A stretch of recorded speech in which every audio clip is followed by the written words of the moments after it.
À Ouagadougou, une décision bascule en quelques secondes. Dans une base militaire suffocante, la découverte d'une trahison interne menace la cohésion, l'autorité du commandement et la survie stratégique d'une unité déjà éprouvée par la guerre, la peur diffuse et l'usure quotidienne. Dans un pays fragile, où chaque décision peut rallumer la confiance ou précipiter l'effondrement collectif, sous le regard d'hommes armés dont la loyauté devient soudain une question vitale pour aujourd'hui et pour demain. Que feriez-vous à la place d'Ibrahim Traoré, responsable de vies humaines ? Ici, l'honneur affronte l'irréversible silencieux. Ce récit propose d'examiner un dilemme précis, sans embellissement ni jugement hâtif, pour comprendre comment une décision individuelle peut redessiner la confiance collective. L'enjeu est clair, comprendre comment l'autorité se construit quand la règle vacille. Au fil des faits, l'analyse se concentre sur les mécanismes plutôt que sur les slogans. La discipline face à la peur, la loyauté confrontée au chantage, la justice mise à l'épreuve par l'urgence. Chaque étape éclaire ce que perd une unité si elle agit trop vite et ce qu'elle risque si elle hésite trop longtemps. L'intérêt dépasse le cadre militaire. Ce qui se joue touche toute organisation exposée à la crise. Comment préserver la cohésion quand l'information choque ? Comment décider sans fracturer le groupe ? Comment assumer les conséquences visibles et invisibles ? Et une question s'impose, simple et tranchante. Une seule décision peut-elle protéger l'ensemble sans sacrifier l'essentiel ? La réponse n'est ni immédiate, ni confortable, mais elle révèle le cœur du leadership sous pression. Tout commence par un chiffre qui glace l'état-major. 3 sources distinctes confirment la trahison. En moins de 24 heures, un pilier de l'unité est désigné comme menace interne et l'équilibre du camp bascule brutalement. La scène se déroule à Ouagadougou, dans une base où la chaleur, la poussière et la fatigue pèsent sur chaque geste. Ibrahim Traoré reçoit un dossier qui n'a rien d'ordinaire. Il rassemble des éléments précis, messages codés, interceptés, relevés téléphoniques concordants, transferts financiers suspects. Pris séparément, chaque indice pourrait être expliqué. Ensemble, ils dessinent une carte invisible de la trahison. Le nom qui apparaît choque tout le monde. Moussa Diallo n'est pas un soldat quelconque. Âgé de 26 ans, il a participé à plusieurs opérations majeures et s'est illustré en sauvant des camarades sous le feu. Dans l'unité, il incarne la fiabilité. Sa parole faisait office de garantie morale. C'est précisément cette réputation qui rend la révélation insupportable. Pour Ibrahim Traoré, le problème dépasse la procédure.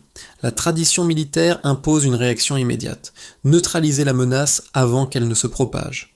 L'histoire militaire regorge d'exemples où une seule faille humaine a provoqué l'effondrement d'une armée entière. Ici, le risque n'est pas abstrait. Une information transmise au mauvais moment peut coûter des vies dès le lendemain. Le contexte aggrave tout. Le Burkina Faso traverse une période de tension extrême marquée par des attaques répétées et une pression constante sur les forces armées. Dans ce climat, la confiance n'est pas un luxe, c'est une condition de survie. Un doute non traité peut contaminer une unité entière en quelques heures. Pourtant, un élément trouble l'évidence. En retraçant la chronologie, Ibrahim Traoré remarque des incohérences mineures, des délais inhabituels, des silences, des comportements ambigus mais non cupides. Rien n'innocente Moussa, mais quelque chose résiste à l'interprétation classique de l'espion avide. Cette fissure ouvre une question plus large. S'agit-il d'une trahison volontaire ou d'un engrenage plus sombre ? Moussa Diallo devient malgré lui le point de convergence de toutes les tensions. Dans les couloirs du camp, son nom circule à voix basse, chargé d'incrédulité et de colère contenue. Les soldats qui ont combattu à ses côtés peinent à concilier l'image du frère d'armes courageux avec celle du suspect désormais surveillé. Cette dissonance fragilise les repères habituels. Si un homme aussi respecté peut trahir, alors personne n'est totalement à l'abri du soupçon. Les premiers effets sont rapides. Les patrouilles se réorganisent, les communications sont contrôlées et les échanges informels se raréfient. Les regards deviennent prudents, chacun pèse ses mots, conscient que la moindre ambiguïté pourrait être interprétée comme un signe de duplicité. La cohésion, jusque-là forgée par l'expérience du combat, commence à se fissurer sous le poids de l'incertitude. Ibrahim Traoré observe ces micro-signaux avec attention. Il sait que l'autorité ne se mesure pas seulement à la capacité de punir, mais aussi à celle de préserver l'unité psychologique du groupe. Trop de dureté risquerait de nourrir la peur. Trop d'hésitation pourrait être perçue comme une faiblesse. Chaque heure qui passe sans décision claire amplifie la tension latente. 2 situations concrètes illustrent cet impact immédiat. Lors d'un briefing, un sergent interrompt soudain son exposé, conscient d'avoir utilisé une information sensible. Plus tard, lors d'une relève nocturne, un soldat refuse instinctivement de tourner le dos à ses camarades. Ces gestes anodins révèlent une perte de confiance diffuse, difficile à quantifier mais dangereuse à ignorer. Et voici ce que cela signifie. Concrètement, sans confiance, aucune discipline ne tient durablement.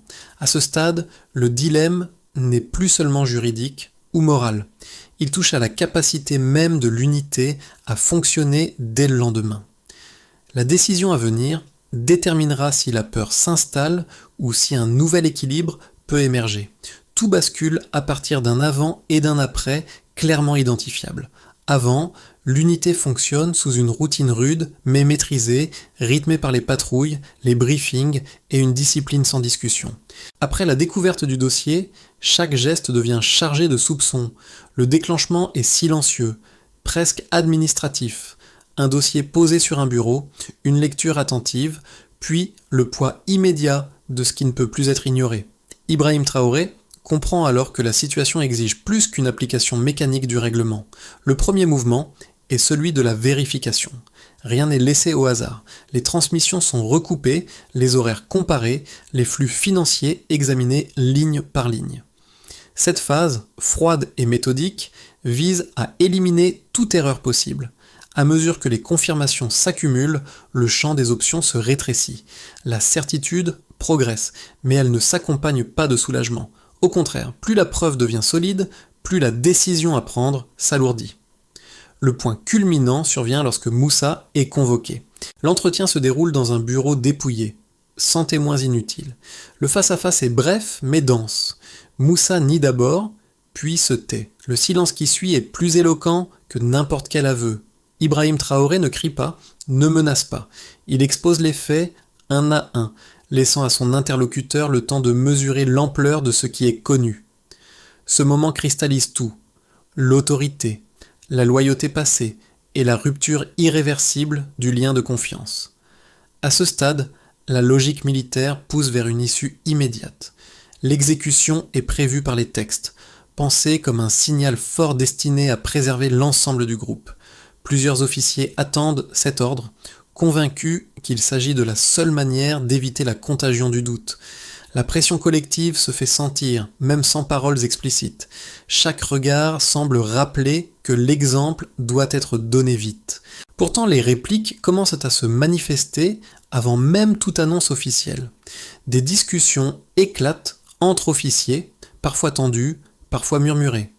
Certains invoquent la tradition et l'histoire des armées, d'autres évoquent le risque d'une fracture morale irréparable. L'unité se trouve suspendue à une décision qui n'est pas encore prise, mais dont l'attente produit déjà des effets mesurables. Ibrahim Traoré choisit alors de ralentir le tempo. Ce choix, en apparence mineur, constitue un acte fort. Il renvoie tout le monde à l'extérieur et s'accorde un temps de réflexion solitaire. Cette pause rompt avec l'automatisme attendu. Elle introduit une zone d'incertitude, mais aussi une possibilité nouvelle, celle d'une réponse qui ne serait pas uniquement punitive. Les répliques finales de cette séquence sont multiples. La rumeur se diffuse dans le camp, alimentant l'anxiété. Les soldats attendent un verdict qui tarde à venir. Certains y voient un signe de sagesse, d'autres un danger. Ce flottement marque la fin de la phase événementielle et ouvre un espace plus profond. Celui où la décision ne sera plus seulement une sanction, mais un message adressé à toute l'unité et, au-delà, à l'institution elle-même. La bascule analytique repose sur un schéma clair. Avant, une confiance opérationnelle élevée, après une vulnérabilité mesurable. Cette transition ne s'appuie pas sur une impression vague, mais sur des éléments concrets réunis méthodiquement par la chaîne de commandement. La logique suivie par Ibrahim Traoré est celle d'un officier confronté à la nécessité de transformer des indices dispersés en une lecture cohérente du risque. Premier élément clé, la convergence des sources. 3 canaux indépendants pointent vers le même nom, à des moments distincts, sans coordination apparente. Dans un environnement militaire, cette convergence réduit drastiquement la probabilité d'une erreur isolée. Elle indique que l'information ne circule pas par hasard, mais qu'elle suit un axe structuré, exploitable par l'ennemi. Autrement dit, le danger n'est pas hypothétique, il est déjà inscrit dans les flux. Deuxième élément, la temporalité des échanges. Les communications suspectes apparaissent à des intervalles précis, systématiquement en amont de certains mouvements de troupes. Cette régularité crée un lien direct entre la fuite d'informations et l'exposition opérationnelle de l'unité. Même sans connaître le contenu exact de chaque message, la corrélation suffit à établir un risque tangible pour les soldats engagés sur le terrain. Troisième élément, les transferts financiers. Leur montant reste limité, ce qui écarte l'hypothèse d'un enrichissement personnel massif. Mais leur existence, répétée dans le temps, démontre une relation de contrainte durable. Chaque transaction devient un marqueur de pression continue plutôt qu'un simple acte opportuniste. Cette nuance change l'interprétation. Il ne s'agit plus seulement de cupidité, mais d'un mécanisme d'asservissement progressif. Ces données permettent de mesurer l'écart entre la situation initiale et la situation actuelle. Avant, l'unité fonctionnait sur un principe de confiance tacite, renforcé par l'expérience partagée. Après la révélation, chaque information devient potentiellement compromise. La perte n'est pas uniquement stratégique, elle est aussi psychologique. Les soldats commencent à intégrer l'idée que leurs gestes pourraient être anticipés par l'ennemi. Ibrahim Traoré utilise ces éléments pour clarifier le débat interne. Il ne s'agit plus de savoir si une faute a été commise, mais d'évaluer l'ampleur réelle des dégâts et les conséquences d'une réponse inadaptée. Une sanction immédiate éliminerait la source identifiée, mais ne répondrait pas à la question centrale. Combien d'informations ont déjà circulé et combien de vulnérabilités restent invisibles? L'analyse quantitative, même limitée, sert donc un objectif précis, réduire l'émotion brute et replacer la décision dans un cadre rationnel. Elle montre que la situation n'est ni totalement maîtrisée, ni irrémédiablement perdue. Entre ces deux pôles existe une zone grise où une décision stratégique peut soit refermer la brèche, soit l'élargir. À ce stade, la preuve ne dicte pas encore la solution. Elle fixe simplement les contraintes. Toute réponse devra tenir compte de cette réalité mesurable. Punir règle le passé, mais n'assure pas nécessairement l'avenir. C'est dans cet espace que la réflexion du commandant s'approfondit, ouvrant la voie à une confrontation d'arguments plus large et plus risquée. La première position, la plus rigoureuse, s'appuie sur un argument central. La discipline ne survit pas à l'exception. Selon cette lecture, toute tolérance face à une trahison avérée crée un précédent dangereux. Même si les motivations sont compréhensibles, le fait demeure, des informations ont été transmises à l'ennemi. Dans un contexte de guerre asymétrique, la moindre faille peut entraîner des pertes irréversibles. Les partisans de cette ligne rappellent que l'histoire militaire regorge d'unités désintégrées, non par manque de courage, mais par affaiblissement progressif de l'autorité. Une sanction immédiate, claire et irrévocable enverrait un signal dissuasif, protégeant le collectif au prix d'un sacrifice individuel assumé. La seconde position adopte une approche tout aussi cohérente, mais orientée différemment. Elle affirme que l'obéissance imposée par la peur est instable. Punir, sans comprendre les mécanismes de la trahison, reviendrait à traiter le symptôme plutôt que la cause. Dans ce cadre, Moussa n'est pas vu comme un agent rationnel cherchant un gain personnel, mais comme un soldat soumis à un chantage extrême. Ignorer cette réalité reviendrait à fermer les yeux sur une vulnérabilité structurelle, l'exposition des familles. Selon cette lecture, l'exécution ne ferait que masquer le problème, laissant intacte la possibilité que d'autres soldats soient un jour pris au même piège. Ces deux arguments sont solides, car ils partent chacun d'une priorité légitime. Le premier protège la structure immédiate, le second vise la résilience à moyen terme. Le point de friction apparaît lorsqu'on examine les conséquences indirectes. Une sanction brutale pourrait renforcer l'obéissance à court terme, mais aussi instaurer une culture du silence, où les soldats n'oseraient plus signaler une pression subie par leurs proches.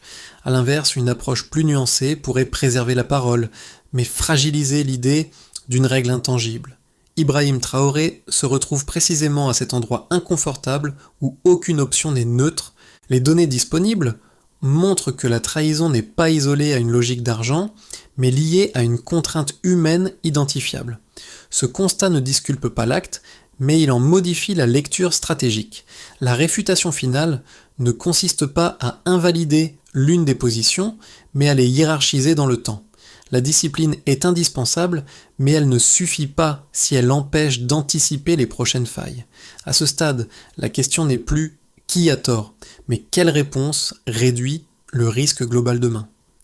C'est ce déplacement du débat qui prépare la bascule à venir. La trahison n'était pas le cœur du problème.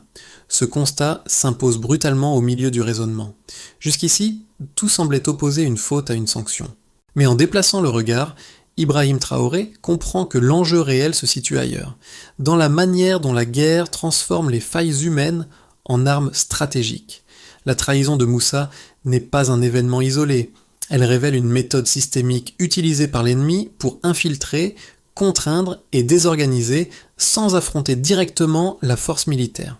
Cette révélation change la nature du dilemme. Il ne s'agit plus seulement de préserver la discipline interne, mais de répondre à une tactique précise. Les preuves accumulées montrent que la pression exercée sur les proches n'est ni accidentelle ni exceptionnelle. Elle constitue un levier récurrent, difficile à détecter et encore plus difficile à neutraliser par des sanctions classiques. Punir Moussa réglerait un cas visible, mais laisserait intact le mécanisme invisible. À ce moment précis, Ibrahim Traoré identifie un point de bascule stratégique. La décision à venir peut soit renforcer une logique défensive, fondée sur la peur et la dissimulation, soit ouvrir une approche différente, visant à retourner la contrainte contre ceux qui l'exercent. Ce changement de perspective redéfinit le rôle du commandement. Non plus seulement juger un acte passé, mais anticiper une guerre psychologique en cours. Le milieu du récit devient alors un seuil. Ce qui était perçu comme une crise interne se révèle être un symptôme d'un affrontement plus large, où l'intelligence, la temporalité et la compréhension des faiblesses humaines pèsent autant que la force brute. À partir de là, chaque option prend une portée qui dépasse largement le sort d'un seul homme. Les effets de la décision commencent à se manifester sur plusieurs plans, touchant des groupes distincts, chacun exposé à des conséquences spécifiques. Pour le commandement, l'enjeu principal est la crédibilité. En refusant une réponse automatique, Ibrahim Traoré assume un risque visible, celui d'être perçu comme imprévisible. Mais cette même posture renforce aussi une autre forme d'autorité, fondée sur la cohérence entre discours et action. Les officiers comprennent que chaque décision sera désormais justifiée, expliquée et inscrite dans une logique stratégique, non dans un réflexe. Du côté des soldats, l'impact est immédiat et profond. La peur d'une sanction aveugle recule, remplacée par une vigilance nouvelle. Certains se sentent rassurés, convaincus que leurs propres vulnérabilités humaines ne seront pas ignorées. D'autres restent sceptiques, craignant que la clémence n'affaiblisse la rigueur collective. Dans les deux cas, un changement s'opère. La parole circule davantage, et les signaux faibles jusque-là tus commencent à remonter. Pour les familles, souvent invisibles dans l'équation militaire, Hamza, la décision agit comme un révélateur. Elles deviennent explicitement reconnues comme un maillon stratégique à la fois fragile et essentiel. Cette prise de conscience ouvre la voie à une réflexion nouvelle sur leur protection, car leur exposition n'est plus considérée comme un problème privé, mais comme un facteur de sécurité nationale. La guerre cesse d'être cantonnée au front, elle s'invite dans les foyers. Enfin, au niveau du contexte plus large, la décision envoie un message ambigu, mais puissant. À l'ennemi, elle suggère que la manipulation par le chantage familial ne garantit plus un avantage automatique. À l'institution militaire, elle pose une question inconfortable. Comment adapter des règles anciennes à des formes de conflit qui exploitent désormais l'intime plutôt que la force brute? Ces conséquences ne sont ni entièrement positives, ni entièrement négatives. Elle dessine un paysage plus complexe, où chaque acteur doit réévaluer sa position. Ce qui était une crise interne devient un point d'inflexion, capable d'influencer durablement la manière de penser, la discipline, la loyauté et la responsabilité dans un environnement de guerre prolongée. Premier chemin possible, il repose sur une stabilisation prudente. Si la décision est comprise sans être unanimement approuvée, l'unité retrouve un fonctionnement opérationnel correct, mais sous tension. La discipline tient, appuyée par des explications régulières et un encadrement renforcé. Dans cette hypothèse, Ibrahim Traoré parvient à maintenir l'équilibre au prix d'une vigilance constante. La cohésion n'est plus instinctive, elle devient entretenue, presque fragile, dépendante de la capacité du commandement à anticiper chaque frémissement interne. Deuxième possibilité, plus favorable. Elle suppose un effet d'apprentissage collectif. La gestion du cas Moussa sert de déclencheur à une transformation plus profonde. Les soldats identifient plutôt les tentatives de pression, les signalent sans crainte et l'institution adapte ses méthodes. La confiance ne repose plus uniquement sur la peur de la sanction, mais sur la conviction que les failles humaines seront traitées avant de devenir des armes ennemies. Dans ce cadre, l'autorité d'Ibrahim Traoré se consolide durablement, car elle est perçue comme lucide et protectrice à la fois. Troisième issue, plus sombre. Elle envisage l'inverse. Si la décision est interprétée comme une faiblesse, les lignes se brouillent. Certains soldats testent les limites, d'autres se replient dans le silence. Le doute s'installe, lentement mais sûrement. Dans ce cas, la clémence initiale n'ouvre pas un espace de dialogue, mais un champ d'ambiguïté où la règle perd de sa netteté. La cohésion s'érode et la discipline doit être réaffirmée plus durement par la suite, au risque d'une rupture plus brutale. Ces trois trajectoires ne sont pas des prédictions, mais des cadres de lecture. Elles rappellent une chose essentielle, une décision juste ne produit pas automatiquement des effets positifs. Si le commandement accompagne la décision, alors elle structure. Sinon, elle fragilise. Penser en scénario permet d'éviter l'illusion d'un choix sans conséquence et oblige à considérer l'après, là où se joue réellement le leadership. Pour ceux qui observent cette situation sans porter l'uniforme, l'impact n'est pas abstrait. Ce dilemme renvoie à des expériences familières vécues dans d'autres cadres sous pression. Dans une organisation hiérarchique, par exemple, la découverte d'une faute grave pose la même question. Faut-il sanctionner immédiatement pour protéger la structure ou comprendre d'abord pour éviter que le problème ne se reproduise ailleurs? La réponse conditionne souvent la confiance durable des équipes. Dans un collectif exposé au risque, qu'il soit professionnel ou communautaire, la décision révèle une tension universelle entre règles et réalité humaine. Les individus attendent tant de l'autorité qu'elle soit cohérente, mais aussi qu'elle reconnaisse la complexité des situations réelles. Une sanction, perçue comme aveugle, peut rassurer à court terme, tout en installant une peur silencieuse qui freine l'initiative et la parole. Pour le lecteur lui-même, l'histoire agit comme un miroir. Elle invite à se demander comment il réagirait face à une trahison expliquée mais non excusée. Serait-il capable de distinguer l'acte de la personne, le risque immédiat des conséquences à long terme? Cette interrogation dépasse le cadre militaire et touche à la manière dont chacun exerce une responsabilité, même limitée, sur d'autres. Deux pistes simples émergent. D'abord, reconnaître que les failles humaines existent toujours dans les systèmes les plus rigoureux. Ensuite, accepter que la qualité d'un leadership se mesure moins à la rapidité de la punition qu'à la capacité d'assumer les effets durables d'une décision difficile. C'est dans cet espace, inconfortable mais fécond, que le lecteur est invité à situer sa propre réflexion. La décision ne peut rester isolée. Elle appelle une structuration claire en plusieurs étapes. La première consiste à formaliser le cadre.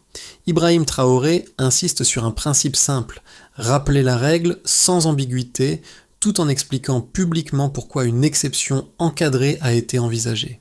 Cette clarification évite que la décision soit interprétée comme arbitraire. Elle fixe une frontière nette entre la norme et la situation exceptionnelle, mesurée et assumée. La deuxième étape vise la sécurisation en amont. Les éléments révélés montrent que la pression sur les proches constitue un point d'entrée stratégique pour l'ennemi. En réponse, le commandement met en place des canaux de signalement discrets et protégés. L'objectif n'est pas de multiplier les contrôles, mais de permettre aux soldats d'alerter avant que la contrainte ne produise une faute irréversible. Cette prévention réduit le risque sans accroître la peur. La troisième étape concerne la transformation du renseignement. Les informations issues du cas Moussa sont utilisées pour cartographier les méthodes adverses. Plutôt que de subir ces tactiques, l'unité apprend à les anticiper. Ibrahim Traoré soutient une logique où chaque crise devient une source d'apprentissage opérationnel intégrée aux formations et aux exercices futurs. Vient ensuite la gestion humaine. Une cellule d'accompagnement est instaurée pour les soldats exposés à un stress extrême. Elle ne remplace pas la discipline, mais la complète.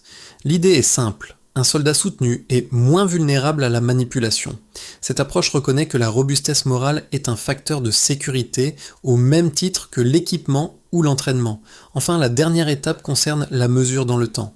Chaque action est évaluée selon ses effets réels sur la cohésion, la remontée d'informations et la stabilité interne.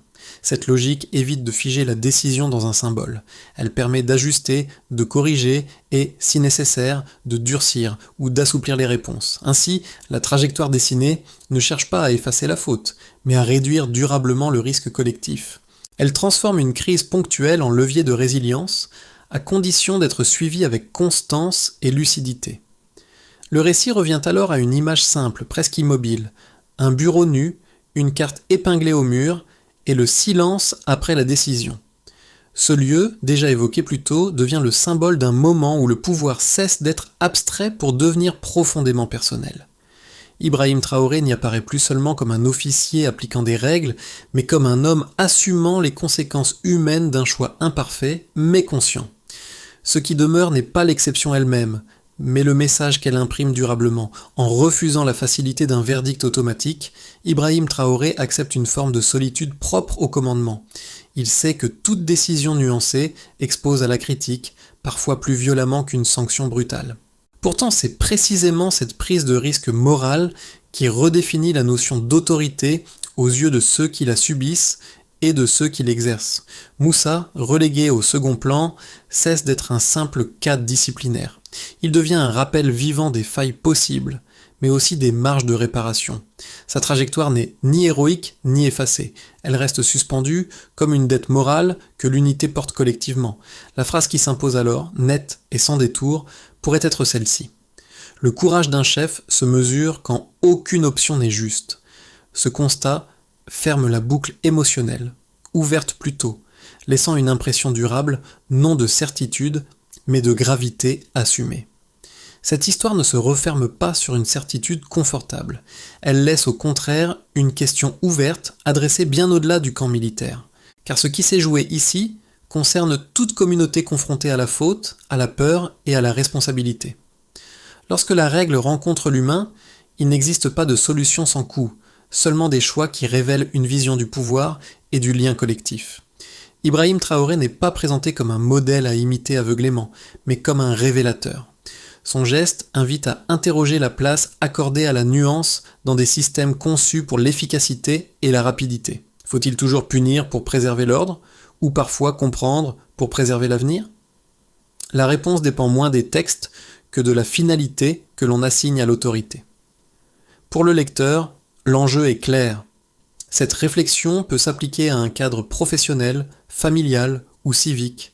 Elle pousse à se demander quelle trace laisse une décision une fois l'urgence passée. Protège-t-elle seulement l'instant ou prépare-t-elle un terrain plus solide pour demain ? La question finale reste volontairement ouverte. Dans une situation extrême, choisiriez-vous la règle ou la responsabilité qui l'accompagne ? C'est dans cette tension, inconfortable mais essentielle, que se dessine peut-être la forme la plus exigeante du leadership.